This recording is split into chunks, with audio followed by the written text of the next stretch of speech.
ఇప్పుడు మీరు చెప్పిన దాంట్లో ప్రతి ఒక్క మంత్రం కానీ లేకపోతే ఆ విలువలు కానీ ఇక్కడ ఎవరిని తక్కువ చేసింది లేదు. లేదు, అవును. అంటే మనం తెలుసుకోక, అవగాహన లేక, పెళ్ళిళ్ళు అయిపోయిన తర్వాత మా వాళ్ళని నువ్వంటున్నావు, మీ వాళ్ళని నేనంటాను, నిన్ను నేనంటాను, నువ్వు నన్ను అంటావు, ఇవే తప్పితే నిజంగా ఈ అర్థం తెలిస్తే ఇటు భార్య తక్కువ కాదు, ఇటు భర్త తక్కువ కాదు. అబ్బాయి తన జీవితాన్ని అంతా సాక్రిఫైస్ చేసేస్తున్నాడు అక్కడ. ఏ విధంగా చెప్తాం, ఇంకా ఏ విధంగా కంప్లైంట్స్ ఇస్తాము? అమ్మాయి, అరే నీ జీవితాన్ని నిలబెట్టేదే అమ్మాయి ఇక్కడ. సో ఇద్దరికి ఈక్వల్ ఇంపార్టెన్స్. మా త్యాగం ఇద్దరు చేస్తారు. అప్పటిదాకా తన పర్సనల్ లైఫ్ ఒక బ్రహ్మచారిగా ఉంటూ ఉంటుంది. అందుకే కాశీయాత్రకు వెళ్ళినప్పుడు ఆ కాశీయాత్ర చివరి ఘట్టంలో బెల్లం ముక్క పెట్టి గడ్డం కింద బతిమాలుతూ ఉంటారు.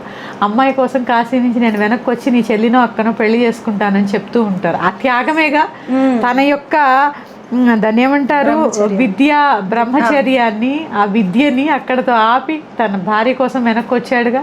ఆ తర్వాత కుటుంబాలన్నిటినీ వదిలేసి తన కుటుంబాన్ని, అక్కని, చెల్లిని, తమ్ముళ్ళని, అమ్మ నాన్నని వదిలేసినటువంటి తన కోసం ఇంటి పేరు మార్చుకొని, గోత్రాన్ని మార్చుకొని, తన వంశాభివృద్ధికి, ఆ వంశవృద్ధికి తోడ్పడేటటువంటి భార్యకి ఎంత గౌరవం ఇవ్వాలండి.